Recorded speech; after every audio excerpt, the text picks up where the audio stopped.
Yo mga par, kamusta? Ang bakbakan ng dalawang British boxer at Naoya Inoue tatakas ulit kay Cuadro Alas. Pero bagong lahat mga idol, suportahan niyo naman ang ating channel. Maraming salamat po.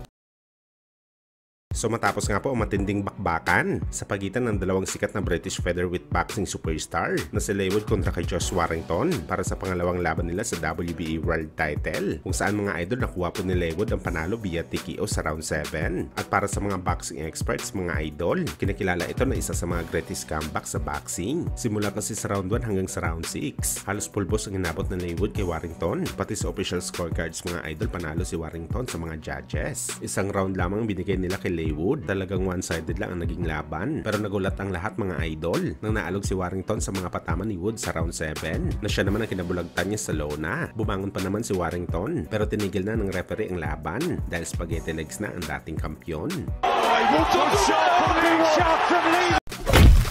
Sa kabilang banda naman mga idol, matapos nga po sabihin ni Bob Arum na ang bakbakan ni Marlon Tapales at Naoya Inoue ay posibleng gaganapin sa December 26, Martes na araw sa Japan para sa undisputed fight sa Super Bantamweight Division. At bukod dito sa mga pasabog ni Lolo Bob Arum mga idol, brutal din ito na sinabi na baka pagkatapos lipunin ni Inoue ang lahat ng titulo sa dibisyon, posible sa Amerika na ang susunod ng destinasyon ng laban niya dahil ito daw mismo ang hiniling ng Hapones ang lumaban sa US, kung saan mga idol dito na rin naglatag si Bob Arum ng posibleng makakalaban ni Inoue sa US. At kasama nga sa proposal ni Tanda ang laban ni Inoue sa mas mataas na dibisyon sa featherweight. Bagamat kahit sinabi man ni Inoue mga idol na hindi daw muna sila magmamadali na umakyat ng 126 pounds at balak muna nila linisin ang dibisyon bago ito umakyat ng timbang, malaki pa rin po mga idol ang tsansa na mapapayag talaga si Inoue na lumaban sa featherweight, lalo pa kung maganda ang offer sa kanya ni Bob Arum sa laban, lalong-lalo na kapag title fight ang bakbakan. Kaya ibig sabihin nito mga idol, ang sinabi ni Kuya Lods Casimero na malamang sa September 2024 ang sagupaan ni Inoue at Cuadro Alas ay malabo pa talaga mangyari kapag ang pagbabasihan natin ng fight plan ni Bob Arum, at hindi malabong taon pang hintay ni Alas kapag nakuha nito ang laban niya kay Inoue. Pero gayon pa man mga idol, malaki naman ang tiwala natin sa mga Japanese promoter ni Casimero na kaya nila ikasa ang laban sa Pinoy at Hapon